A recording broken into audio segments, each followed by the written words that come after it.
ಧರ್ಮದೃಢಬದ್ಧಮೂಲಃ ವೇದಸ್ಕಂದಃ ಪುರಾಣಶಾಖಾಢ್ಯಃ ಕ್ರತುಕುಸುಮೋ ಮೋಕ್ಷಫಲೋ ಮಧುಸೂದನಪಾದಪೋ ಜಯತಿ. ಆಪಾದಮೌಳಿಪರ್ಯಂತಂ ಗುರುಣಾಂ ಆಕೃತಿಂ ಸ್ಮರೇತ್ ತೇನ ವಿಘ್ನಾಃ ಪ್ರಣಶ್ಯಂತಿ ಸಿದ್ಧ್ಯಂತಿ ಚ ಮನೋರಥಾಃ. ಹರಿ ಓಂ. ಆಚಾರ್ಯರು ಕಳೆದ ಬಾರಿ ಒಂದು ಪ್ರಶ್ನೆಯನ್ನು ಕೇಳಿದ್ದೀರಿ. ಆ ಪ್ರಶ್ನೆಗೆ ಉತ್ತರವನ್ನು ಮುಂದಿನ ಸಂಚಿಕೆಯಲ್ಲಿ ಕೊಡ್ತೇನೆ ಎಂಬುದಾಗಿ ಹೇಳಿದ್ದೆ. ಮೊದಲು ಇವತ್ತಿನ ದಿನ ಪ್ರಾರಂಭದಲ್ಲಿ ಅದಕ್ಕೆ ಉತ್ತರವನ್ನು ತಿಳಿಯುವಂತಹ ಪ್ರಯತ್ನವನ್ನು ಮಾಡೋಣ. ಕೇಳಿದ ಪ್ರಶ್ನೆ ಏನು ಅಂತಂದರೆ, ಶ್ರಾದ್ದದಲ್ಲಿ ಮುಖ್ಯವಾಗಿ ಗಮನಿಸಬೇಕಾಗಿರತಕ್ಕಂತಹ ಅಂಶಗಳು ಯಾವುವು, ಯಾವ ಯಾವ ಪದಾರ್ಥಗಳಿಗೆ ಮಹತ್ವವನ್ನು ಕೊಟ್ಟಿದ್ದಾರೆ, ಅದರ ಬಗ್ಗೆ ತಿಳಿಸಿಕೊಡಬೇಕು ಅಂತ ಕೇಳಿದ್ದೀರಿ. ಅದಕ್ಕೆ ಉತ್ತರವನ್ನು ಹೀಗೆ ತಿಳಿಯಬೇಕು. ಉಚ್ಚಿಷ್ಟಂ ಶಿವನಿರ್ಮಾಲ್ಯಂ ವಾಂತಂ ಚ ಮೃತಕರ್ಪಟಂ ಶ್ರಾದ್ಧೇ ಸಪ್ತ ಪವಿತ್ರಾಣಿ ದೌಹಿತ್ರಃ ಕುತಪಸ್ಥಿಲಾಹ ಎಂಬುದಾಗಿ ತಿಳಿಸಿಕೊಡ್ತಾರೆ. ಉಚ್ಚಿಷ್ಟ ಅಂತನ್ನೋದು ಅತ್ಯಂತ ಪವಿತ್ರ, ಶಿವನಿರ್ಮಾಲ್ಯ ಅಂತನ್ನೋದು ಅತ್ಯಂತ ಪವಿತ್ರ, ವಾಂತಿಯನ್ನು ಮಾಡಿರತಕ್ಕಂತಹ ಆಹಾರ ಅತ್ಯಂತ ಪವಿತ್ರ, ಶವದ ಮೇಲೆ ಹೊತ್ತಿರುವಂತಹ ವಸ್ತ್ರ, ಶವದಿಂದ ಬಂದಿರತಕ್ಕಂತಹ ವಸ್ತ್ರ ಅತ್ಯಂತ ಪವಿತ್ರ, ದೌಹಿತ್ರ, ಕುತಪಕಾಲ, ತಿಲ ಎಂಬುದಾಗಿ 7 ಪವಿತ್ರವಾದ ವಸ್ತುಗಳು ಎಂಬುದಾಗಿ ಹೇಳಿದ್ದಾರೆ. ಇವುಗಳನ್ನು ಶ್ರಾದ್ದದಲ್ಲಿ ಬಳಸಬೇಕು ಅಂತ ತಿಳಿಸ್ತಾರೆ. ಇಲ್ಲಿ ಬರುವಂತಹ ಸಾಮಾನ್ಯವಾಗಿ ಪ್ರಶ್ನೆ ಏನು ಅಂತಂದರೆ, ನೀವು ಹೇಳಿದ 7 ವಸ್ತುಗಳಲ್ಲಿ ದೌಹಿತ್ರ, ತಿಲ, ಕುತಪಕಾಲ ಇವುಗಳು ಪವಿತ್ರ ಅಂತ ಅನ್ನಬಹುದು. ಆದರೆ ಉಚ್ಚಿಷ್ಟ, ಶಿವನಿರ್ಮಾಲ್ಯ, ವಾಂತಿಯನ್ನು ಮಾಡಿರುವಂತಹ ಆಹಾರ, ಶವಕರ್ಪಟ ಇತ್ಯಾದಿಗಳು ಪವಿತ್ರ ಆಗೋದು ಹೇಗೆ ಅಂತ ಪ್ರಶ್ನೆ ಬರ್ತದೆ. ಇದನ್ನು ನಾವು ತಿಳಿಯಬೇಕು ಅಂತಂದರೆ ವೇದವ್ಯಾಸ ದೇವರು ರಚನೆ ಮಾಡಿರುವಂತಹ ಮಹಾಭಾರತದ ಬಗ್ಗೆ ಸ್ವಲ್ಪ ವಿಚಾರ ಮಾಡಬೇಕು ನಾವು. ಸಮಾಧಿ ಭಾಷಾ, ಗುಹ್ಯ ಭಾಷಾ ಇತ್ಯಾದಿಯಾಗಿ ಅನೇಕ ಭಾಷಾಗಳಿಂದ ಕೂಡಿಕೊಂಡಿರುವಂತಹದ್ದು ಶ್ರೀಮನ್ ಮಹಾಭಾರತ. ಈ ಒಂದು ಶ್ಲೋಕ ಏನು ಬಂದಿದೆಯಲ್ಲ, ಇದು ಗುಹ್ಯ ಭಾಷೆಯಿಂದ ವೇದವ್ಯಾಸ ದೇವರು ಹೇಳಿರುವಂತಹ ಮಾತು ಎಂಬುದಾಗಿ ತಿಳಿಯಬೇಕು. ಅಂದರೆ ಮೇಲ್ನೋಟಕ್ಕೆ ನೋಡಿದಾಗ ಒಂದರ್ಥ ಅಂತ ಅನ್ನೋದು ತೋರಿ ಬರ್ತದೆ, ವಾಸ್ತವಿಕವಾಗಿ ಒಳಗಿನ ಅರ್ಥವನ್ನು ವಿಚಾರ ಮಾಡಿದಾಗ ಇನ್ನೊಂದು ಅರ್ಥ ಅಂತ ಅನ್ನೋದು ತಿಳಿದು ಬರ್ತದೆ. ಹಾಗೆ ಈ ಶ್ಲೋಕದಲ್ಲೂ ಕೂಡ ಮೇಲ್ನೋಟಕ್ಕೆ ತೋರಿ ಬರುವಂತಹ ಅರ್ಥವನ್ನು ಸ್ವೀಕಾರ ಮಾಡದೆ ಒಳಗಿರುವಂತಹ ಅರ್ಥವನ್ನು ನಾವು ಸ್ವೀಕಾರ ಮಾಡಬೇಕು. ಹಾಗೆ ಸ್ವೀಕಾರ ಮಾಡಿದಾಗ ಈ ಶ್ಲೋಕದ ಅಭಿಪ್ರಾಯವೇನು ಅಂತಂದರೆ, ಉಚ್ಚಿಷ್ಟ ಅಂತನ್ನೋದು ಅತ್ಯಂತ ಪವಿತ್ರ. ಉಚ್ಚಿಷ್ಟ ಅತ್ಯಂತ ಪವಿತ್ರ ಆಗೋದು ಹೇಗೆ ಅಂತಂದರೆ, ಆಕಳು ಹಾಲನ್ನು ಕೊಡ್ತಾ ಇರುವಂತಹ ಸಂದರ್ಭದಲ್ಲಿ ನಾವೇನು ವಿಚಾರ ಮಾಡ್ತೀವಿ ಅಂತಂದರೆ, ದೇವರ ನೈವೇದ್ಯಕ್ಕೆ ಬಳಸಬೇಕು ಅಥವಾ ಶ್ರಾದ್ದಕ್ಕೆ ಬಳಸಬೇಕು ಅಂತ ಹೇಳಿ ಕರು ಆಕಳಿನ ಹಾಲನ್ನು ಕುಡಿಯೋದಕ್ಕಿಂತ ಮುಂಚಿತವಾಗಿಯೇ ಬಲಾತ್ಕಾರವಾಗಿ ಹಾಲನ್ನು ಹಿಂಡಿ ನಾವು ತೆಗೆದುಕೊಂಡು ಬಂದು ದೇವರ ಪೂಜೆಯನ್ನು ಮಾಡ್ತೇವೆ, ಶ್ರಾದ್ದ ಅದರಲ್ಲಿ ಉಪಯೋಗಿಸ್ತೇವೆ ಅಂತಂದರೆ ಅದು ಸರ್ವಥಾ ಪಿತೃದೇವತೆಗಳೇ ಆಗಲಿ, ಪಿತೃಗಳೇ ಆಗಲಿ ಅಥವಾ ಭಗವಂತನಾಗಲಿ ಅದನ್ನು ಸ್ವೀಕಾರ ಮಾಡೋದೇ ಇಲ್ಲ. ಕರು ಕುಡಿದ ಮೇಲೆ ಅನಂತರ ನಾವು ಕರೆದಿರುವಂತಹ ಆಹಾರವನ್ನು, ಹಾಲನ್ನು ಮಾತ್ರ ದೇವರು ಸ್ವೀಕಾರ ಮಾಡ್ತಾನೆ. ಆದ್ದರಿಂದ ಉಚ್ಚಿಷ್ಟ ಅಂತನೋ ಶಬ್ದದಿಂದ ಆಕಳು ಹಾಲನ್ನು ಕೊಡ್ತಾ ಇರುವಾಗ ಕರು ಕುಡಿದ ಮೇಲೆ ಹಿಂಡಿ ತಂದಿರುವಂತಹ ಹಾಲು ಎಂಬುದಾಗಿ ಸ್ವೀಕಾರ ಮಾಡಬೇಕು. ಇದು ಅತ್ಯಂತ ಪವಿತ್ರ. ಎರಡನೇದು ಶಿವನಿರ್ಮಾಲ್ಯ. ಶಿವನಿರ್ಮಾಲ್ಯ ಅಂತಂದರೆ ರುದ್ರದೇವರ ಮೇಲೆ ಏರಿಸಿರುವಂತಹ ನಿರ್ಮಾಲ್ಯ ಅಂತ ಅರ್ಥವಲ್ಲ. ಇಲ್ಲಿ ಶಿವ ಅಂತನೋ ಶಬ್ದಕ್ಕೆ ಭಗವಂತ ಎಂಬುದಾಗಿ ಅರ್ಥ ಮಾಡಬೇಕು. ಯಾಕೆ ಅಂತಂದರೆ ನಾಮಾನಿ ಸರ್ವಾಣಿ ಯಮಾವಿಶಂತಿ, ಎಲ್ಲ ನಾಮಗಳು ಭಗವಂತನ ನಾಮಗಳೇ ಆಗಿವೆ. ಆದ್ದರಿಂದಾಗಿ ಶಿವನಲ್ಲಿ ಶಿವರೂಪದಿಂದ ಭಗವಂತ ಇದ್ದಾನೆ. ಆದ್ದರಿಂದಲೂ ಕೂಡ ಶಿವ ಅಂತನೋ ಶಬ್ದದಿಂದ ಪರಮಮಂಗಳನಾಗಿರತಕ್ಕಂತಹ ಮಹಾದೇವತೆಗಳಿಗೂ ಕೂಡ ದೇವನಾಗಿರತಕ್ಕಂತಹ ಭಗವಂತನನ್ನು ಸ್ವೀಕಾರ ಮಾಡಿ ಭಗವಂತನ ಪ್ರತಿಮೆಗಳ ಮೇಲೆ, ಭಗವಂತನ ಶಾಲಿಗ್ರಾಮಗಳ ಮೇಲೆ ಏರಿಸಿರತಕ್ಕಂತಹ ಏನು ನಿರ್ಮಾಲ್ಯ ಇದೆಯಲ್ಲ, ಅದನ್ನು ಶಿವನಿರ್ಮಾಲ್ಯ ಅಂತನ್ನೋದರಿಂದಾಗಿ ಕರೆದಿದ್ದಾರೆ. ಅಥವಾ ಶಿವನಿರ್ಮಾಲ್ಯ ಅಂತಂದರೆ ರುದ್ರದೇವರು ತಲೆಯ ಮೇಲೆ ಧಾರಣೆ ಮಾಡಿರತಕ್ಕಂತಹ ಗಂಗೆ ಎಂಬುದಾಗಿಯೂ ಕೂಡ ಅರ್ಥವನ್ನು ಮಾಡಿದಾಗ ಯಾವ ವಿರೋಧವೂ ಕೂಡ ಬರೋದಿಲ್ಲ. ಹೀಗೆ ಶಿವನಿರ್ಮಾಲ್ಯ ಅಂತನ್ನೋದು ಕೂಡ ಅತ್ಯಂತ ಪವಿತ್ರವಾಗಿರುವಂತಹದ್ದು. ಮೂರನೇದು ವಾಂತಂ ಅಂತಂದರೆ ಮಧು ಎಂಬುದಾಗಿ ಅರ್ಥ, ಜೇನುತುಪ್ಪ ಎಂಬುದಾಗಿ ಅರ್ಥ. ಜೇನುಹುಳ ಏನು ಮಾಡ್ತದೆ ಅಂತಂದರೆ ಎಲ್ಲ ಪುಷ್ಪಗಳಲ್ಲಿ ಸಂಚಾರ ಮಾಡಿ ಅಲ್ಲಿರುವಂತಹ ಮಧುವನ್ನು ಸ್ವೀಕಾರವನ್ನು ಮಾಡಿ ಮಕರಂದವನ್ನು ಸ್ವೀಕಾರ ಮಾಡಿ ಅನಂತರ ಗೂಡಿನಲ್ಲಿ ಬಂದು ವಾಂತಿಯನ್ನು ಮಾಡ್ತದೆ. ಅದೇ ಮಧು ಎಂಬುದಾಗಿ ಕರೆಸಿಕೊಳ್ಳುತ್ತದೆ. ಆ ಮಧು ಅಂತ ಅನ್ನೋದು ಅತ್ಯಂತ ಉತ್ತಮವಾಗಿರುವಂತಹದ್ದು. ಶ್ರಾದ್ದದಲ್ಲಿ ಅವಶ್ಯ ಅದನ್ನು ಬಳಸಲೇಬೇಕು ಎಂಬುದಾಗಿ ಹೇಳಿದ್ದಾರೆ. ಅದರ ಬಗ್ಗೆ ಮುಂದೆ ತಿಳಿಯೋ ಇದ್ದೇವೆ ನಾವು. ಆದ್ದರಿಂದಾಗಿ ವಾಂತಂ ಅಂತನೋ ಶಬ್ದಕ್ಕೆ ಜೇನುತುಪ್ಪ ಎಂಬುದಾಗಿ ಅರ್ಥ. ಇದನ್ನು ಶಾಸ್ತ್ರದಲ್ಲಿ ಬಳಸಲೇಬೇಕು. ಆಮೇಲೆ ಮೃತಕರ್ಪಟಂ ಅಂತಂದರೆ ರೇಷ್ಮೆ ವಸ್ತ್ರ ಎಂಬುದಾಗಿ ಅರ್ಥ. ನಾವು ರೇಷ್ಮೆ ವಸ್ತ್ರವನ್ನು ತಯಾರಿಸುವಂತಹ ಪದ್ಧತಿಯನ್ನು ನೋಡಿದಾಗ ರೇಷ್ಮೆ ಹುಳ ಅಂತನ್ನೋದು ಸತ್ತ ಬಳಿಕವೇ ನಮಗೆ ವಸ್ತ್ರ ಅಂತನ್ನೋದು ಬರ್ತದೆ. ಆದ್ದರಿಂದಾಗಿ ರೇಷ್ಮೆ ವಸ್ತ್ರ ಅತ್ಯಂತ ಪವಿತ್ರ. ಹೀಗೆ ಉಚ್ಚಿಷ್ಟ, ಶಿವನಿರ್ಮಾಲ್ಯ, ವಾಂತ ಮತ್ತು ಮೃತಕರ್ಪಟ, ದೌಹಿತ್ರ, ಕುತಪಕಾಲ ಮತ್ತು ತಿಲ ಈ 7 ಪದಾರ್ಥಗಳು ಕೂಡ ಶ್ರಾದ್ದದಲ್ಲಿ ಅತ್ಯಂತ ಪವಿತ್ರವಾಗಿರತಕ್ಕಂಥವುಗಳು. ಈ 7 ಪದಾರ್ಥಗಳನ್ನು ಉಪಯೋಗಿಸಿ ಶ್ರಾದ್ದವನ್ನು ಮಾಡಿದಾಗ ಅದು ಶ್ರಾದ್ದ ಪರಿಪೂರ್ಣ ಆಗುತ್ತದೆ ಎಂಬುದಾಗಿ ತಿಳಿಸಿಕೊಡ್ತಾರೆ. ಸರಿ, ಈ 7 ಪದಾರ್ಥಗಳನ್ನು ಉಪಯೋಗಿಸಿ ಶ್ರಾದ್ದವನ್ನು ಮಾಡಬೇಕು. ಅಂತಹ ಶ್ರಾದ್ದ ಅತ್ಯಂತ ಪವಿತ್ರ ಅಂತ ಹೇಳಿದ್ದೀರಿ. ಎಲ್ಲ ಸರಿ, 6 ಪದಾರ್ಥಗಳು ಸರಿ. ಆದರೆ ದೌಹಿತ್ರನ ಬಗ್ಗೆ ಒಂದು ವಿಚಾರ ಬರ್ತದೆ. ಕೆಲವೊಂದು ಸಲ ಕೆಲವರಿಗೆ ದೌಹಿತ್ರನೇ ಇರೋದಿಲ್ಲ. ದೌಹಿತ್ರ ಇದ್ದರೂ ಕೂಡ ದೌಹಿತ್ರ ಬ್ರಹ್ಮಚಾರಿಯಾಗೇ ಇರ್ತಾನೆ. ಬ್ರಹ್ಮಚಾರಿಯಾದವನನ್ನು ಶ್ರಾದ್ದದ ಭೋಜನಕ್ಕೆ ಕೊಡಿಸಬಾರದು ಅಂತನ್ನುವ ನಿಯಮ ಇದೆ. ಗೃಹಸ್ಥನನ್ನೇ ಕೊಡಿಸ್ಬೇಕು ಅಂತೇಳಿ. ಆದ್ದರಿಂದಾಗಿ ಬ್ರಹ್ಮಚಾರಿ ಇದ್ದಾಗ ಕೊಡಿಸ್ಲಿಕ್ಕೆ ಬರೋಂಗಿಲ್ಲ. ಗೃಹಸ್ಥ ಅಂತ ಅವನ ಆಗಿಲ್ಲ, ಇಲ್ಲ ಬೇರೆಯವರನ್ನು ಕೊಡಿಸೋಣ ಅಂತಂದರೆ ದೌಹಿತ್ರ ಇದ್ದಾಗ ಬೇರೆಯವರನ್ನು ಕೊಡಿಸ್ಲಿಕ್ಕೆ ಬರೋದಿಲ್ಲ. ಆದ್ದರಿಂದಾಗಿ ಅಂತಹ ಸಂದರ್ಭದಲ್ಲಿ ಏನು ಮಾಡಬೇಕು ದೌಹಿತ್ರ ಬ್ರಹ್ಮಚಾರಿ ಇದ್ದಾಗ ಅಂಥೇಳಿ ಅದು ಒಂದು ವಿಚಾರ ಅಂತನ್ನೋದು ಬರ್ತದೆ. ಅದಕ್ಕೇನು ಉತ್ತರ? ಅದಕ್ಕೆ ಉತ್ತರ ಇಷ್ಟೇ. ವಾಸ್ತವಿಕವಾಗಿ ವಿಚಾರ ಮಾಡಿದಾಗ ಶ್ರಾದ್ದದ ಭೋಜನದಲ್ಲಿ ಗೃಹಸ್ಥನಾದವನನ್ನೇ ಕೂಡಿಸಬೇಕು ಅಂತ ಹೇಳಿದ್ದಾರೆ. ನಿಜ, ದೌಹಿತ್ರನಿಗೆ ಮದುವೆ ಆಗಿರೋದಿಲ್ಲ. ಅಂತಹ ಸಂದರ್ಭದಲ್ಲಿ ಅಂತಹ ದೌಹಿತ್ರ, ಬ್ರಹ್ಮಚಾರಿ ಆಗಿರತಕ್ಕಂತಹ ದೌಹಿತ್ರ ಶ್ರಾದ್ದದ ಊಟಕ್ಕೆ ಅವನನ್ನು ಬಳಸಬಹುದಾ ಬಳಸಬಾರದಾ ಅಂಥೇಳಿ ಪ್ರಶ್ನೆದ ಅಭಿಪ್ರಾಯ ಅಂತ ಭಾವಿಸಿ ಅದಕ್ಕೆ ಉತ್ತರವನ್ನು ಈ ರೀತಿಯಾಗಿ ತಿಳಿಯಬೇಕು. ವ್ರತಸ್ಥಮಪಿ ದೌಹಿತ್ರಂ ಶ್ರಾದ್ಧೇ ಯತ್ನೇನ ಭೋಜಯೇತ್ ಎಂಬುದಾಗಿ ಪ್ರಮಾಣವನ್ನು ಕೊಡ್ತಾರೆ. ದೌಹಿತ್ರ ಇವನು ವ್ರತಸ್ಥನಾದರೂ ಕೂಡ, ವ್ರತಸ್ಥನಾಗೋದು ಅಂತಂದರೆ ವ್ರತಸ್ಥನಾದರೂ ಕೂಡ ಬ್ರಹ್ಮಚರ್ಯ ಆಶ್ರಮದಲ್ಲಿ ಇದ್ದರೂ ಕೂಡ ಅವನನ್ನು ಪ್ರಯತ್ನಪೂರ್ವಕವಾಗಿ ಅವನನ್ನು ಕರೆಸಿ ಅವನಿಗೆ ಊಟಕ್ಕೆ ಹಾಕಬೇಕು ಅಂತ ಹೇಳಿದ್ದಾರೆ. ಆದ್ದರಿಂದಾಗಿ ಮದುವೆ ಆಗದೇ ಇದ್ದರೂ ಕೂಡ ಅಡ್ಡಿ ಇಲ್ಲ. ದೌಹಿತ್ರ ಶ್ರೇಷ್ಠ ಎಂಬುದಾಗಿ ಹೇಳಿದ್ದಾರೆ. ಆದ್ದರಿಂದ ಬ್ರಹ್ಮಚಾರಿ ಆದರೂ ಕೂಡ ಅಡ್ಡಿ ಇಲ್ಲ. ಅವನನ್ನು ಕರೆಸಿ ಊಟಕ್ಕೆ ಹಾಕುವುದರಿಂದಾಗಿ ಪಿತೃದೇವತೆಗಳು ತೃಪ್ತರಾಗ್ತಾರೆ ಎಂಬುದಾಗಿ ಈ ಸಂದರ್ಭದಲ್ಲಿ ತಿಳಿಯಬೇಕು. ಇನ್ನೊಂದು ಮಾತನ್ನು ಕೂಡ ಹೇಳಲು ಬಯಸ್ತೇನೆ. ಗೃಹಸ್ಥನಾದವನನ್ನೇ ಕೂಡಿಸಬೇಕು ಅಂತ ಹೇಳಿದ್ದಾರೆ ನಿಜ. ಆದರೆ ಯೋಗ್ಯರಾಗಿರತಕ್ಕಂತಹ ಗೃಹಸ್ಥರು ಸಿಗದೇ ಇದ್ದಾಗ, ಯೋಗ್ಯರಾಗಿರುವಂತಹ ಬ್ರಹ್ಮಚಾರಿಗಳೇ ಸಿಗುವಂತಹ ಪ್ರಸಂಗ ಒದಗಿದಾಗ ಬ್ರಹ್ಮಚಾರಿಗಳನ್ನು ಕರೆದು ಅವರಿಗೆ ಊಟಕ್ಕೆ ಹಾಕಿದರೂ ಕೂಡ ಅಡ್ಡಿ ಇಲ್ಲ, ತಪ್ಪೇನಲ್ಲ. ಆದರೆ ಯೋಗ್ಯರಾಗಿರತಕ್ಕಂತಹ ಗೃಹಸ್ಥರು ಸಿಕ್ಕಾಗ ಮಾಡಲೇಬೇಕು. ಸಿಗದೇ ಇದ್ದಾಗ ಬ್ರಹ್ಮಚಾರಿಗಳಾದರೂ ಅಡ್ಡಿ ಇಲ್ಲ.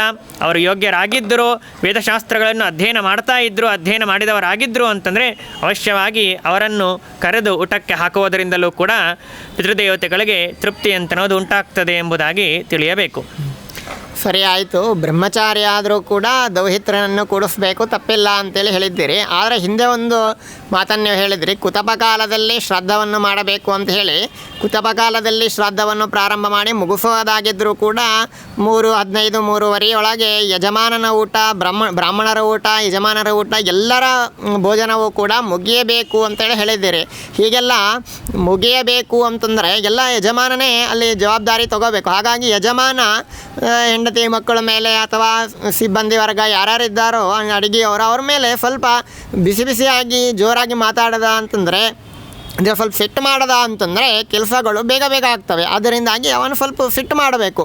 ಆಮೇಲೆ ಇನ್ನೊಂದೇನು ಗೊತ್ತಾ, ಹೀಗೆ ಅವನು ಇಷ್ಟು ಅಲ್ಪ ಸಮಯದಲ್ಲಿ ಎಲ್ಲ ಕಾರ್ಯಕ್ರಮವನ್ನು ಮುಗಿಬೇಕು ಅಂತಂದರೂ ಕೂಡ ಅವನು ಸಂಕ್ಷಿಪ್ತವಾಗಿ ಬೇಗನೆ ಎಲ್ಲ ಕೆಲಸಗಳನ್ನು ಕೂಡ ಅವನು ಮಾಡಬೇಕು, ಅವಸರವನ್ನು ಮಾಡಬೇಕು, ಆಮೇಲೆ ಸಿಟ್ಟು ಮಾಡಬೇಕು.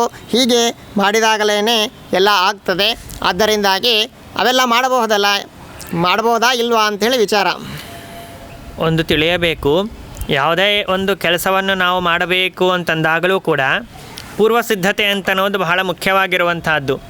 ನಾಳಿನ ದಿವಸ ಮನೆಯಲ್ಲಿ ಏನಾದರೂ ಕಾರ್ಯಕ್ರಮ ಇದೆ ಅಂತಂದರೆ ಅದಕ್ಕೆ ಈ ಸಮಯದಿಂದ ಈ ಸಮಯದಲ್ಲಿ ಮಾತ್ರ ಮುಗಿಸಬೇಕು ಅಂತ ನಿಯಮ ನಿಬಂಧನೆಗಳನ್ನು ಶಾಸ್ತ್ರ ವಿಧಾನ ಮಾಡಿದಾಗ ನಾವು ಅದೇ ಸಮಯದೊಳಗೆ ಎಲ್ಲ ಮಾಡಿಬಿಡ್ತೀವಿ ಅಂತಂದರೆ ಅದು ಸಾಧ್ಯವಿಲ್ಲ. ಆ ಕೊಟ್ಟಿರತಕ್ಕಂಥ ಅಲ್ಪವಾದ ಕಾಲದಲ್ಲೇ ನಾವು ಹೇಗೆ ಅದನ್ನು ಪೂರ್ಣಗೊಳಿಸಬೇಕು ಅಂತನ್ನುವುದನ್ನು ಮೊದಲಿಗೆ ವಿಚಾರ ಮಾಡಿ ಅದಕ್ಕೆ ಬೇಕಾಗಿರತಕ್ಕಂಥ ಎಲ್ಲವನ್ನೂ ಕೂಡ ಸಿದ್ಧ ಮಾಡಿಕೊಂಡು ಆ ಸಮಯದಲ್ಲಿ ಕೆಲಸವನ್ನು ಮಾಡಿದಾಗ ಅದು ಪೂರ್ಣವಾಗ್ತದೆ. ಹಾಗೆ ಮಾಡದೆ ಎಲ್ಲವನ್ನೂ ಕೂಡ ಅಂದೇ ಮಾಡಿಬಿಡ್ತೇನೆ, ಅದೇ ಕಾಲದಲ್ಲೇ ನಾನು ಮಾಡ್ತೇನೆ ಅಂತಂದರೆ ಆಗ ಸಿಟ್ಟು ಮಾಡಿಕೊಳ್ಳಬೇಕಾಗ್ತದೆ, ಬೇಸರ ಅಂತನೋದು ಬಂದುಬಿಡ್ತದೆ, ಅವಸರವಾಗಿ ಬಿಡ್ತದೆ, ಮಂತ್ರಗಳ ಲೋಪ ಅಂತನೋದು ಆಗಿಬಿಡ್ತದೆ, ವಿಧಿವಿಧಾನಗಳ ಲೋಪ ಅಂತನೋದು ಆಗಿಬಿಡ್ತದೆ. ಆದ್ದರಿಂದಾಗಿ ಪೂರ್ವಸಿದ್ಧತೆ ಅಂತನೋದು ಮುಖ್ಯವಾಗಿ ಮಾಡತಕ್ಕಂಥದ್ದು.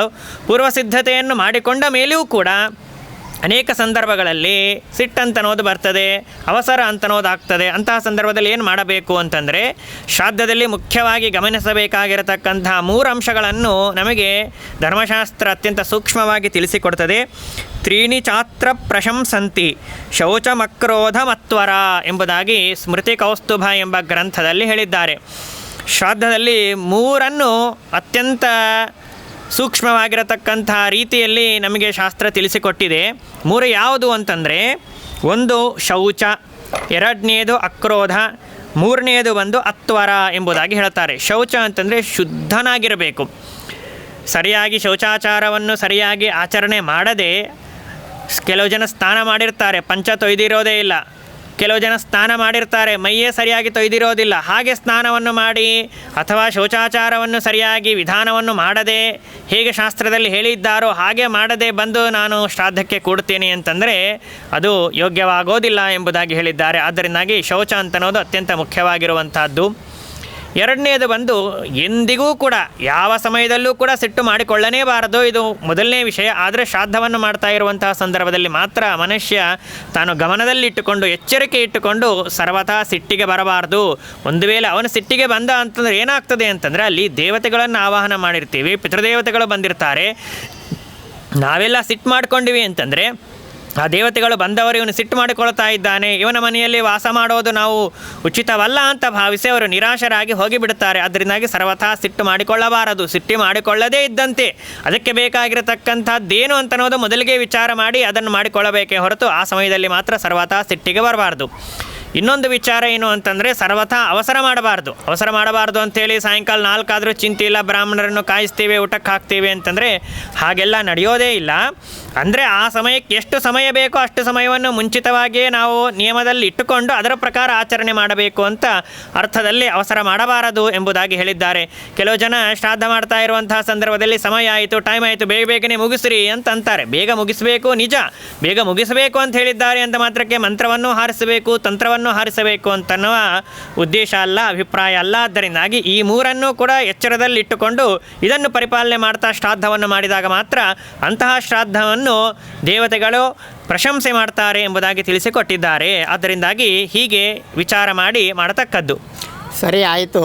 ಈ 3 ಪದಾರ್ಥಗಳು ಅತ್ಯಂತ ಶ್ರೇಷ್ಠ. ಆದ್ದರಿಂದಾಗಿ ಅವುಗಳನ್ನು ಉಪಯೋಗಿಸಿ ಅಲ್ಲಿ ಹೇಳಿದ ಪ್ರಕಾರ ಶ್ರಾದ್ದವನ್ನು ಮಾಡ್ತೇವೆ. ಆದರೆ ಜೇನುತುಪ್ಪ ಭಾರಿ ಶ್ರೇಷ್ಠ ಅಂತೇಳಿ ಹಿಂದೆ ನೀವು ಹೇಳಿದ್ರಿ. ಆದರೆ ಇವತ್ತಿನ ಕಾಲದಲ್ಲಿ ಜೇನುತುಪ್ಪ ಅಂತನ್ನೋದು ಭಾಳ ಎಲ್ಲ ಕಡೆಗೂ ಕಲ್ತಿಯಾದಂತಹ ಜೇನುತುಪ್ಪ ಸಿಗ್ತಾ ಇದೆ. ಸರಿಯಾದ ಜೇನುತುಪ್ಪ ಅಂತನ್ನೋದು ಸಿಗ್ತಾ ಇಲ್ಲ. ಜೇನುತುಪ್ಪ ಅಂತನ್ನೋ ಹಾಕದೇ ಇದ್ದರೆ ಏನಾಗ್ತದೆ, ಜೇನುತುಪ್ಪ ಸಿಗದೇ ಇದ್ದಾಗ ಯಾವುದನ್ನು ಬಳಸಬೇಕು ಅದನ್ನು ಕೂಡ ನೀವು ತಿಳಿಸ್ಬೇಕು. ಅದನ್ನು ತಿಳಿಸದೆ ಸುಮ್ಮನೆ ಜೇನುತುಪ್ಪವನ್ನು ಹಾಕಬೇಕು ಅಂತಂದರೆ ಹೇಗೆ? ಅದಕ್ಕೂ ಕೂಡ ಸ್ಮೃತಿ ಸಂಗ್ರಹ ಎಂಬ ಗ್ರಂಥದಲ್ಲಿ ಒಂದು ಮಾತನ್ನು ಹೇಳ್ತಾರೆ. ಯಚ್ಛ್ರಾದ್ದಂ ಅಧುನಾಹೀನಂ ಷಡ್ರಸೈಃ ಸಕಲೈರಪಿ ಮಿಷ್ಟಾನ್ನೈರಪಿ ಸಂಯುಕ್ತಂ ಪಿತॄಣಾಂ ನೈವ ತೃಪ್ತಯೇ. ಬಹಳ ಮಹತ್ವದ ಮಾತು. ನಾವು ಷಡ್ರಸಗಳಿಂದ ಕೂಡಿರುವಂತಹ ನಾನಾ ವಿಧವಾದ ಭಕ್ಷ್ಯಭೋಜ್ಯಗಳನ್ನು ಮಾಡಿ ಶ್ರಾದ್ದ ಮಾಡ್ತಾ ಇರ್ತೇವೆ. ಆದರೆ ಇಷ್ಟೆಲ್ಲ ಮಾಡಿದ್ದೇವಲ್ಲ, ಜೇನುತುಪ್ಪವನ್ನು ಯಾಕೆ ಹಾಕಬೇಕು? ಜೇನುತುಪ್ಪವನ್ನು ಹಾಕದೇ ಇದ್ದರೆ ಏನು ತೊಂದರೆ ಅಂಥೇಳಿ ಅದನ್ನು ಬಿಡುವಂತೆ ಇಲ್ಲ. ಷಡ್ರಸೋನ್ನೋಪೇತವಾಗಿರತಕ್ಕಂತಹ ನಾವು ಭಕ್ಷ್ಯಭೋಜ್ಯಗಳನ್ನು ಮಾಡಿದರೂ ಕೂಡ ಮಧುವಿಂದ ರಹಿತವಾಯಿತು ಅಂತಂದರೆ ಜೇನುತುಪ್ಪವನ್ನು ನಾವು ಉಪಯೋಗಿಸಲಿಲ್ಲ ಅಂತಾದರೆ ಆಗ ಪಿತೃಗಳಿಗೆ ಎಂದಿಗೂ ಕೂಡ ತೃಪ್ತಿ ಆಗೋದಿಲ್ಲ ಎಂಬುದಾಗಿ ಹೇಳಿದ್ದಾರೆ. ಮಿಷ್ಟಾನ್ನೈರಪಿ ಸಂಯುಕ್ತಂ ಪಿತॄಣಾಂ ನೈವ ತೃಪ್ತಯೇ. ಅದರಿಂದಾಗಿ ಪಿತೃದೇವತೆಗಳಿಗೆ ತೃಪ್ತಿ ಆಗಬೇಕು ಅಂತಂದರೆ ಭಕ್ಷ್ಯಭೋಜ್ಯಗಳನ್ನು ಮಾಡಲೇಬೇಕು. ಅದರ ಜೊತೆಗೆ ಮಧುವನ್ನು ಕೂಡ ಉಪಯೋಗಿಸಿ ಶ್ರಾದ್ದವನ್ನು ಮಾಡಬೇಕು ಎಂಬುದಾಗಿ ಹೇಳಿದ್ದಾರೆ.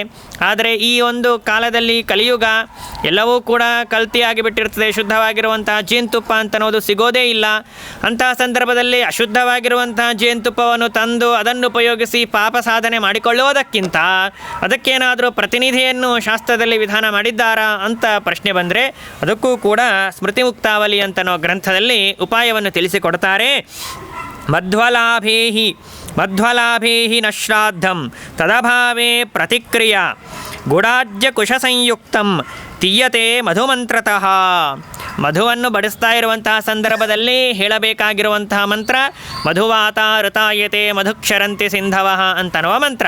ಇದೇ ಮಂತ್ರವನ್ನು ಉಪಯೋಗಿಸಿ ಮಧು ಶುದ್ಧವಾಗಿರತಕ್ಕಂತಹ ಮಧು ಸಿಗದಿದ್ದ ಪಕ್ಷದಲ್ಲಿ ಅದಕ್ಕೆ ಪ್ರತಿನಿಧಿಯಾಗಿರುವಂತಹದ್ದು ಯಾವುದು ಅಂತಂದರೆ ಬೆಲ್ಲ, ತುಪ್ಪ ಇವುಗಳನ್ನು ಮಿಶ್ರಣ ಮಾಡಬೇಕು. ಬೆಲ್ಲ ಮತ್ತು ತುಪ್ಪವನ್ನು ಮಿಶ್ರಣ ಮಾಡಿ ಅದಕ್ಕೆ ಸ್ವಲ್ಪ ದರ್ಭವನ್ನು ಪ್ರೋಕ್ಷಣೆ ಮಾಡಿ ದರ್ಭದ ಸಂಬಂಧವನ್ನು ಪಡೆದಿರತಕ್ಕಂತಹ ಬೆಲ್ಲ ಮತ್ತು ತುಪ್ಪ ಇವುಗಳನ್ನು ಆ ಜಾಗಕ್ಕೆ ಮಧುವಿನ ಪ್ರತಿನಿಧಿಯಾಗಿ ಬಳಸಿದಾಗಲೂ ಕೂಡ ಮಧುವನ್ನು ಬಳಸುವುದರಿಂದಾಗಿ ಯಾವ ಪುಣ್ಯವಿದೆಯೋ ಆ ಪುಣ್ಯ ಇದನ್ನು ಬಳಸುವುದರಿಂದಲೂ ಕೂಡ ಬರ್ತದೆ ಎಂಬುದಾಗಿ ಪ್ರತಿನಿಧಿಯಾಗಿಯೂ ಕೂಡ ತಿಳಿಸಿಕೊಟ್ಟಿದ್ದಾರೆ. ಆದ್ದರಿಂದಾಗಿ ಇದನ್ನು ಗಮನದಲ್ಲಿ ಇಟ್ಟುಕೊಂಡು ನಾವು ಶ್ರಾದ್ದ ಕರ್ಮವನ್ನು ಆಚರಣೆ ಮಾಡಬೇಕು.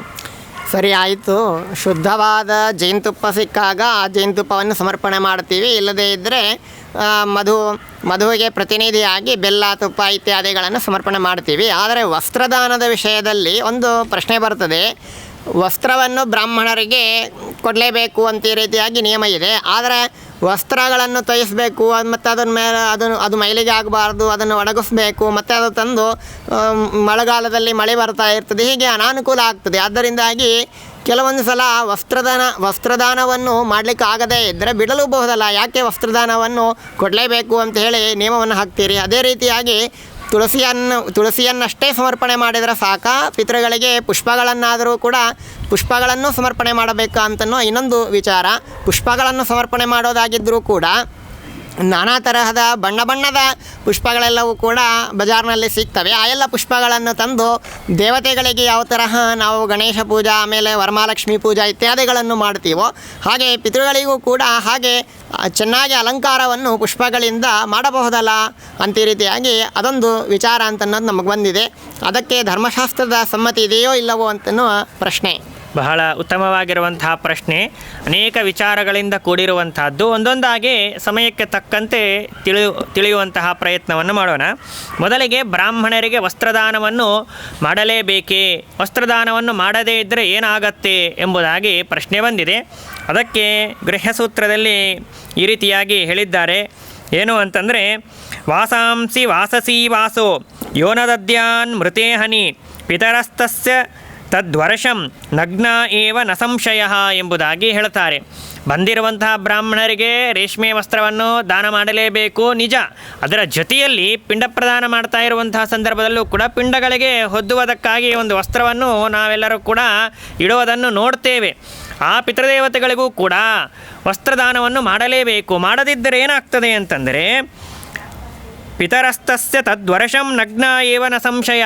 ಪಿತೃದೇವತೆಗಳು 1 ವರ್ಷದವರೆಗೆ ನಗ್ನರಾಗಿಯೇ ಸಂಚಾರವನ್ನು ಮಾಡ್ತಾರೆ.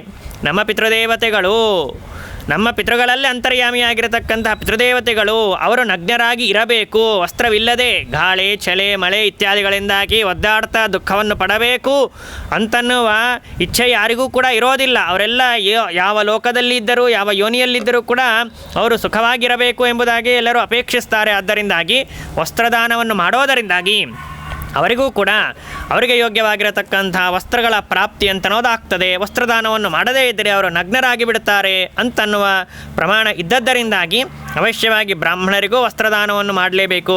ಅದರ ಜೊತೆಯಲ್ಲಿ ಪಿಂಡ ಪ್ರದಾನವನ್ನು ಮಾಡ್ತಾ ಇರುವಂತಹ ಸಂದರ್ಭದಲ್ಲೂ ಕೂಡ ವಸ್ತ್ರದಾನವನ್ನು ಮಾಡಲೇಬೇಕು. ಇದೊಂದು ವಿಚಾರ. ಆಮೇಲೆ ತುಳಸಿಯನ್ನು ಏರಿಸಿ ಪೂಜೆಯನ್ನು ಮಾಡ್ತೇವೆ, ನಿಜ. ಆದರೆ ಹೂವಿನಿಂದ ಪೂಜೆಯನ್ನು ಮಾಡ್ತಾ ಇರುವಂತಹ ಸಂದರ್ಭದಲ್ಲೂ ಕೂಡ ಬಣ್ಣದ ಹೂವನ್ನು ತಂದು ಪೂಜೆಯನ್ನು ಮಾಡಬೇಕು, ಹೇಗೆ ಅಂತ ಪ್ರಶ್ನೆ ಮಾಡಿದ್ದೀರಿ. ಅದಕ್ಕೂ ಕೂಡ ಶಾಸ್ತ್ರದಲ್ಲಿ ಉತ್ತರವನ್ನು ತಿಳಿಸಿಕೊಡ್ತಾರೆ ನಿರ್ಣಯ ಸಿಂಧುವಿನಲ್ಲಿ. ಏನು ಅಂತಂದರೆ ಪುಷ್ಪವನ್ನು ಏರಿಸ್ತಾ ಇರುವಂತಹ ಸಂದರ್ಭದಲ್ಲೂ ಕೂಡ ಬಿಳಿಯಾಗಿರತಕ್ಕಂಥ ಪುಷ್ಪಗಳನ್ನು ತೆಗೆದುಕೊಂಡು ಬಂದು ಅವುಗಳನ್ನು ಏರಿಸಬೇಕೇ ಹೊರತು ಬಣ್ಣದ ಹೂವನ್ನು ಪಿಂಡದ ಮೇಲೆ ಏರಿಸುವಂತೆ ಇಲ್ಲ ಎಂಬುದಾಗಿ ಹೇಳುತ್ತಾರೆ. ಇನ್ನೊಂದು ಮಾತನ್ನು ಹಿಂದೆ ಹೇಳಲು ಮರೆತಿದ್ದೆ ನಾನು. ಏನು ಅಂತಂದರೆ ವಸ್ತ್ರಗಳನ್ನು ಏರಿಸ್ತಾ ಇರುವಂತಹ ಸಂದರ್ಭದಲ್ಲೂ ಕೂಡ ಅಂಗಡಿಯಿಂದ ನೇರವಾಗಿ ತರ್ತೇವೆ, ಅವತ್ತೇ ಶ್ರಾದ್ದ ಮಾಡ್ತಾ ಇರುವಂತಹ ದಿನದಲ್ಲಿ ಅದನ್ನು ತೋರಿಸ್ತೇವೆ, ಅದನ್ನು ಒಣಗಿ ಹಾಕ್ತೇವೆ, ಪಿಂಡಗಳ ಮೇಲೆ ಏರಿಸ್ತೇವೆ ಅಂತಂದರೆ ಶಾಸ್ತ್ರ ಅದನ್ನು ನಿಷೇಧ ಮಾಡಿದೆ. ಹಿಂದಿನ ದಿನವೇ ಏನು ಮಾಡಬೇಕು ಅಂದರೆ ತಂದು ಅದನ್ನು ತೋಯಿಸಿ ಒಣಗಾಕಿ ಮರುದಿವಸ ಮತ್ತೆ ಶ್ರಾದ್ದಕ್ಕೆ ಬರ್ತಾ ಇರುವಂತಹ ಸಂದರ್ಭದಲ್ಲಿ ಸ್ನಾನಕ್ಕೆ ಹೋಗುವಾಗ ಅದನ್ನು ಮತ್ತೆ ತೆಗೆದುಕೊಂಡು ಹೋಗಿ ಅದನ್ನು ತೋಯಿಸಿ ಒಣಗಾಕಿ ಅದನ್ನು ಬ್ರಾಹ್ಮಣರಿಗೆ ಕೊಡಬೇಕು, ಅದಕ್ಕೆ ಪಿಂಡ ಪ್ರದಾನಕ್ಕೆ ಸಮರ್ಪಣೆ ಮಾಡಬೇಕು. ಹೊರತು ಹಾಗೇ ನೇರವಾಗಿ ಅಂಗಡಿಯಿಂದ ತಂದು ತೋಯಿಸಿ ಹಾಗೆ ಶ್ರಾದ್ದಕ್ಕೆ ಬಳಸ್ತೇವೆ ಅಂತಂದರೆ ಅದು ಪವಿತ್ರವಾಗೋದಿಲ್ಲ ಎಂಬುದಾಗಿಯೂ ಕೂಡ ತಿಳಿಸಿಕೊಟ್ಟಿದ್ದಾರೆ. ಆದ್ದರಿಂದಾಗಿ ವಸ್ತ್ರದ ಬಗ್ಗೆ ಮತ್ತು ಪುಷ್ಪದ ಬಗ್ಗೆ ಈ ರೀತಿಯಾಗಿ ವಿಚಾರವನ್ನು ತಿಳಿದಾದ ಮೇಲೆ ದೇವತೆಗಳ ಪೂಜೆಯನ್ನು ಆರಾಧನೆ ಮಾಡ್ತಾ ಇರುವಂತಹ ಸಂದರ್ಭದಲ್ಲಿ ಮತ್ತು ಪಿತೃದೇವತೆಗಳ ಆರಾಧನೆಯನ್ನು ಮಾಡ್ತಾ ಇರುವಂತಹ ಸಂದರ್ಭದಲ್ಲಿ ಏನಾದರೂ ವ್ಯತ್ಯಾಸವಿದೆಯಾ ಅಂದರೆ ದೇವತೆಗಳಿಗೆ ಹೇಗೆ ನಾವು ಪೂಜೆಯನ್ನು ಮಾಡ್ತೇವೆಯೋ ಹಾಗೆ ಪಿತೃದೇವತೆಗಳಿಗೂ ಮಾಡಬೇಕೇ ಅಂತನ್ನುವ ಪ್ರಶ್ನೆ ಬಂದರೆ ಅದಕ್ಕೂ ಕೂಡ ನಿರ್ಣಯ ಸಿಂಧುವಿನಲ್ಲಿ ಈ ರೀತಿಯಾಗಿ ತಿಳಿಸಿಕೊಡ್ತಾರೆ. ಪಾದ ಪ್ರಭೃತಿ ಮೂರ್ಧಾಂತಂ ದೇವಾನಾಂ ಪುಷ್ಪಪೂಜನಂ ಮಸ್ತಕಾತ್ ಪಾದಪರ್ಯಂತಂ ಪಿತॄಣಾಂ ಪುಷ್ಪಪೂಜನಂ ಎಂಬುದಾಗಿ ಹೇಳ್ತಾರೆ. ಅಂದರೆ ದೇವತೆಗಳಿಗೆ ಪಾದದಿಂದ ಆರಂಭಿಸಿ ಶಿರದವರೆಗೆ ಪುಷ್ಪ ಪೂಜೆಯನ್ನು ಮಾಡಬೇಕು ಎಂಬುದಾಗಿ ಹೇಳ್ತಾರೆ. ಆದರೆ ಪಿತೃದೇವತೆಗಳಿಗೆ ಪೂಜೆಯನ್ನು ಮಾಡ್ತಾ ಇರುವಂತಹ ಸಂದರ್ಭದಲ್ಲಿ ಮಾತ್ರ ತಲೆಯಿಂದ ಆರಂಭ ಮಾಡಿಕೊಂಡು ಪಾದದ ಪರ್ಯಂತರವಾಗಿ ಪೂಜೆಯನ್ನು ಮಾಡಬೇಕು ಎಂಬುದಾಗಿ ಹೇಳ್ತಾರೆ. ಆದ್ದರಿಂದ ಇದನ್ನು ಗಮನದಲ್ಲಿ ಇಟ್ಟುಕೊಂಡು ದೇವತೆಗಳಿಗೆ ಪಾದದಿಂದ ಆರಂಭಿಸಿ ಶಿರಸ್ಸಿನವರೆಗೆ, ಪಿತೃದೇವತೆಗಳಿಗೆ ಶಿರಸ್ಸಿನಿಂದ ಆರಂಭಿಸಿ ತಲೆಯವರೆಗೆ ಪೂಜೆಯನ್ನು ಮಾಡಬೇಕು, ಶಿರಸ್ಸಿನಿಂದ ಆರಂಭ ಮಾಡಿಕೊಂಡು ಪಾದ ಪರ್ಯಂತರವಾಗಿ ಪೂಜೆಯನ್ನು ಮಾಡಬೇಕು ಎಂಬುದಾಗಿ ತಿಳಿಸಿಕೊಡ್ತಾರೆ. ಇದರ ಬಗ್ಗೆ ಮತ್ತೊಂದು ಪ್ರಶ್ನೆಯೂ ಬರಬಹುದು. ತಲೆಯಲ್ಲಿರುತ್ತೆ, ತಲೆಯಲ್ಲಿರುತ್ತೆ, ಪಾದ ಎಲ್ಲಿರುತ್ತೆ, ಇದ್ದರೆ ತಾನೇ ಇದನ್ನು ತಲೆ ಅಂತ ಊಹಾ ಮಾಡಿ ಪೂಜಾ ಮಾಡ್ಬೋದು, ಇದು ಪಾದ ಅಂತ ಊಹಾ ಮಾಡಿ ಪೂಜಾ ಮಾಡ್ಬೋದು. ಎಲ್ಲವೂ ಗುಂಡು ಗುಂಡಾಗಿ ಪಿಂಡದಂತೆ ಕಟ್ಟಿಬಿಟ್ಟಿರ್ತೇವೆ, ಅಲ್ಲಿ ಹೇಗೆ ಪಾದ ಮತ್ತು ತಲೆ, ಹಸ್ತ ಇತ್ಯಾದಿಗಳನ್ನು ಚಿಂತನೆ ಮಾಡಿ ಪೂಜಾ ಮಾಡೋದು ಅಂತನ್ನುವ ಸಂಶಯ ಬರ್ಬೋದು. ಅದಕ್ಕೂ ಕೂಡ ಒಂದು ಮಹತ್ವದ ಮಾತನ್ನು ಶಾಸ್ತ್ರ ನಮಗೆ ತಿಳಿಸಿಕೊಡ್ತದೆ. ಏನು ಅಂತಂದರೆ ನಾವು ಪಿಂಡ ಪ್ರದಾನವನ್ನು ಮಾಡ್ತಾ ಇರುವಂತಹ ಸಂದರ್ಭದಲ್ಲಿ ಅಲ್ಲಿ ನಾವು ಅನೇಕ ಪದಾರ್ಥಗಳನ್ನು ಉಪಯೋಗಿಸಿ ಪಿಂಡಗಳನ್ನು ಕಟ್ಟುವುದುಂಟು. ಆ ಪಿಂಡ ಪ್ರದಾನವನ್ನು ಮಾಡ್ತಾ ಇರುವಂತಹ ಸಂದರ್ಭದಲ್ಲಿ ಯಾವ ಪದಾರ್ಥಗಳನ್ನು ನಾವು ಬಳಸ್ತೇವೆಯೋ ಆ ಪದಾರ್ಥಗಳಿಂದಾಗಿ ಪಿತೃಗಳ ಕರಚರಣ ಮೊದಲಾಗಿರತಕ್ಕಂಥ ಅವಯವಗಳ ಉತ್ಪತ್ತಿ ಆಗ್ತದೆ ಎಂಬುದಾಗಿ ತಿಳಿಸಿಕೊಡ್ತಾರೆ. ಅದೇನು ಅಂತಂದರೆ ತಿಲೈಹಿ ಯವೈಹಿ ಶಿರಃ ಪ್ರೋಕ್ತಂ ದಧ್ನಾ ನಾಸೇತಿ ಚೋಚ್ಯತೆ ಘೃತೇನ ಜಾಯತೆ ಶ್ರೋತ್ರಂ ಗುಡಾದ್ ಬಾಹು ಪಯಸಾ ಹೃತ್ ಮಧುನಾ ಜಾಯತೆ ರೋಮ ಕರಪಾದಾದಿ ತೋಯತಃ ಎಂಬುದಾಗಿ ಸ್ಮೃತಿ ಮುಕ್ತಾವಳಿ ಎಂಬ ಗ್ರಂಥದಲ್ಲಿ ಹೇಳಿದ್ದಾರೆ. ಅಂದರೆ ಎಳ್ಳು ಮತ್ತು ಇವುಗಳನ್ನು ಉಪಯೋಗಿಸುವುದರಿಂದಾಗಿ ಶಿರಸ್ಸಿನ ನಿರ್ಮಾಣ ಅಂತನ್ನೋದಾಗುತ್ತದೆ. ಮೊಸರಿನ ಒಂದು ವಿನಿಯೋಗ ಮಾಡುವುದರಿಂದಾಗಿ ಮೂಗಿನ ಉತ್ಪತ್ತಿ, ಘೃತದಿಂದಾಗಿ ಕಿವಿಗಳು, ಆಮೇಲೆ ಬೆಲ್ಲದಿಂದಾಗಿ ಬಾಹುಗಳು, ಹಾಲಿನಿಂದಾಗಿ ಹೃದಯ, ಜೇನುತುಪ್ಪದಿಂದಾಗಿ ರೋಮ ಮೊದಲಾಗಿರತಕ್ಕಂಥ ಅವಯವಗಳು, ಕಳಶದಲ್ಲಿರತಕ್ಕಂಥ ಜಲದಿಂದಾಗಿ ಕೈ ಕಾಲು ಮೊದಲಾಗಿರತಕ್ಕಂತಹ ಅಂಗಗಳು, ಹೀಗೆ ಶರೀರದ ನಾನಾ ವಿಧವಾಗಿರತಕ್ಕಂಥ ಅಂಗಗಳ ಉತ್ಪತ್ತಿ ಆಗ್ತದೆ ಎಂಬುದಾಗಿ ಶಾಸ್ತ್ರದಲ್ಲಿ ಕ್ರಮವನ್ನು ತಿಳಿಸಿಕೊಟ್ಟಿದ್ದಾರೆ. ಆದ್ದರಿಂದಾಗಿ ಈ ಚಿಂತನೆಯನ್ನು ಮಾಡ್ತಾ ಈ ಪದಾರ್ಥಗಳನ್ನು ಪಿಂಡದಲ್ಲಿ ನಾವು ಬಳಸಿ ಏನು ಮಾಡಬೇಕು ಅಂತಂದರೆ ಅವಯವಗಳ ಚಿಂತನೆಯನ್ನು ಮಾಡ್ತಾ ಪಿತೃದೇವತೆಗಳ ಪೂಜೆಯನ್ನು ಮಾಡಬೇಕು ಎಂಬುದಾಗಿ ತಿಳಿಯಬೇಕು. ಸರಿ ಆಯಿತು. ಈ ಪದಾರ್ಥಗಳನ್ನು ಉಪಯೋಗಿಸಿ ನಾವು ಪಿಂಡವನ್ನು ಮಾಡಬೇಕು. ಆ ಪಿಂಡವನ್ನು ಮಾಡೋದರಿಂದಾಗಿ ಆಯಾ ಪದಾರ್ಥಗಳನ್ನು ಸಮರ್ಪಣೆ ಮಾಡೋದರಿಂದಾಗಿ ಆಯಾ ಅವಯವ ನಿರ್ಮಾಣವಾಗ್ತದೆ ಪಿತೃಗಳಿಗೆ ಅಂತ ಈ ರೀತಿಯಾಗಿ ಹೇಳಿದ್ದೀರಿ ಸರಿ. ಆದರೆ ಕೆಲವೊಂದು ಸಲ ಮಹಾಲಯ ಪಕ್ಷ ಮಾಸ ಶ್ರಾದ್ದ ಇತ್ಯಾದಿಗಳನ್ನು ಮಾಡ್ತಾ ಇರುವಾಗ ಅನೇಕ ಪಿಂಡಗಳು ಕಟ್ಟಬೇಕಾಗಿರ್ತದೆ. ಜಾಸ್ತಿ ಪಿಂಡಗಳು ಇರ್ತವೆ. ಆದ್ದರಿಂದಾಗಿ ಸ್ವಲ್ಪ ಸ್ವಲ್ಪ ಸಣ್ಣ ಸಣ್ಣ ಪಿಂಡಗಳು ಕಟ್ಟಲಿಕ್ಕಾಗ್ತದೆ. ದೊಡ್ಡ ದೊಡ್ಡ ಪಿಂಡಗಳು ಕಟ್ಟಲಿಕ್ಕೆ ಆಗೋದಿಲ್ಲ. ಸಣ್ಣ ಸಣ್ಣ ಪಿಂಡಗಳು ಕಟ್ಟಿದಾಗ ಅದರಿಂದ ಹೇಗೆ ನಿರ್ಮಾಣವಾಗ್ತದೆ? ಶರೀರ ಎಲ್ಲ ನಿರ್ಮಾಣವಾಗಬೇಕಾದ್ರೆ ದೊಡ್ಡ ಪಿಂಡ ಬೇಕು ತಾನೇ. ಏಕೋದಿಷ್ಟ ಶ್ರಾದ್ದ ಮಾಡಿದಾಗ ಬಹಳ ದೊಡ್ಡದು ಕಟ್ಟಬಹುದು, 3 ಪಿಂಡ ಮಾಡಿದಾಗ ಅದಕ್ಕಿಂತಲೂ ಸ್ವಲ್ಪ ಸಣ್ಣದು ಕಟ್ಟಬಹುದು.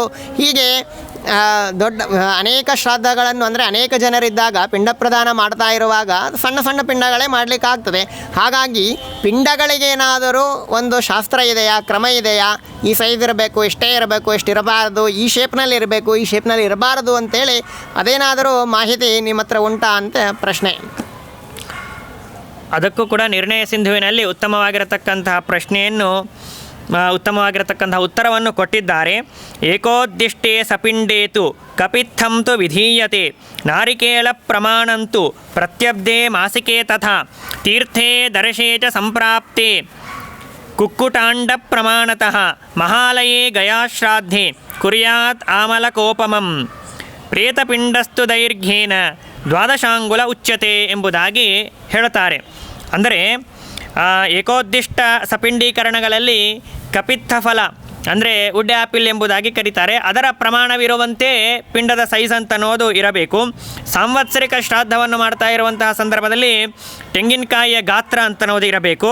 ಕ್ಷೇತ್ರಾದಿಗಳಲ್ಲಿ ಹಾಗೂ ಅಮಾವಾಸ್ಯೆಯ ಶ್ರಾದ್ದದಲ್ಲಿ ಅಂಡಾಕಾರದ ಗಾತ್ರ ಅಂತ ಅನ್ನೋದು ಇರಬೇಕು. ಮಹಾಲಯ ಮತ್ತು ಗಯಾಶ್ರಾದ್ದ ಇತ್ಯಾದಿಗಳನ್ನು ಮಾಡ್ತಾ ಇರುವಂತಹ ಸಂದರ್ಭದಲ್ಲಿ ಜಾಸ್ತಿ ಪಿಂಡಗಳು ಇರ್ತವೆ. ಸಮಸ್ತ ಪಿತೃಗಳನ್ನು ಉದ್ದೇಶಿಸಿ ನಾವು ಶ್ರಾದ್ದವನ್ನು ಮಾಡ್ತಾ ಇರ್ತೀವಿ. ಆದ್ದರಿಂದಾಗಿ ಶಾಸ್ತ್ರ ಹೇಳಿರುವಂತಹ ಪಿಂಡದ ಗಾತ್ರ ಎಷ್ಟು ಅಂತಂದರೆ ನೆಲ್ಲಿಕಾಯಿಯಷ್ಟು ಗಾತ್ರ ಇದ್ದರೂ ಸಾಕು, ಅದನ್ನು ಪಿತೃದೇವತೆಗಳು ಸ್ವೀಕಾರ ಮಾಡ್ತಾರೆ ಎಂಬುದಾಗಿ ತಿಳಿಸಿಕೊಡ್ತಾರೆ. ಹಾಗೆಯೇ ಪ್ರೇತಪಿಂಡವನ್ನು ಮಾಡ್ತಾ ಇರುವಂತಹ ಸಂದರ್ಭದಲ್ಲಿ ಮಾತ್ರ 12 ಅಂಗುಳಗಳಿರುವಂತಹ ದೀರ್ಘದಲ್ಲಿ ಪಿಂಡ ಅಂತ ಅನ್ನೋದು ಇರಬೇಕು ಎಂಬುದಾಗಿ ಆಯಾ ಶ್ರಾದ್ದಕ್ಕೆ ತಕ್ಕಂತೆ ಪಿಂಡದ ಸೈಜನ್ನು ಕೂಡ ನಮಗೆ ಶಾಸ್ತ್ರ ವಿಧಾನವನ್ನು ಮಾಡಿದೆ. ಅದಕ್ಕೆ ತಕ್ಕಂತೆ ನಾವು ಪಿಂಡಗಳನ್ನು ಮಾಡಿ ಪಿತೃದೇವತೆಗಳನ್ನು ತೃಪ್ತಿಪಡಿಸಬೇಕು ಎಂಬುದಾಗಿ ಈ ಸಂದರ್ಭದಲ್ಲಿ ತಿಳಿಯಬೇಕು.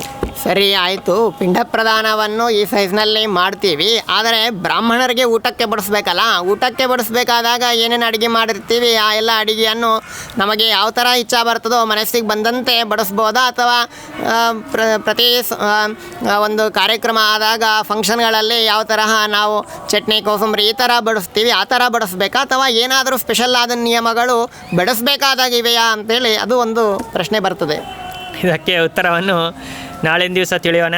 ಸಮಯ ಅಂತನೋದು ಆಗಿದೆ. ಆದ್ದರಿಂದಾಗಿ ಇವತ್ತಿಗೆ ಈ ಒಂದು ಪ್ರಶ್ನೋತ್ತರ ಕಾರ್ಯಕ್ರಮವನ್ನು ನಿಲ್ಲಿಸಿ ನೀವು ಮಾಡಿರುವಂತಹ ಪ್ರಶ್ನೆಗೆ ಉತ್ತರವನ್ನು ನಾಳಿನ ದಿವಸ ತಿಳಿಯೋಣ ಎಂಬುದಾಗಿ ಹೇಳ್ತಾ ಮಧ್ವೇಶಾರ್ಪಣಮಸ್ತು, ಶ್ರೀಕೃಷ್ಣಾರ್ಪಣಮಸ್ತು.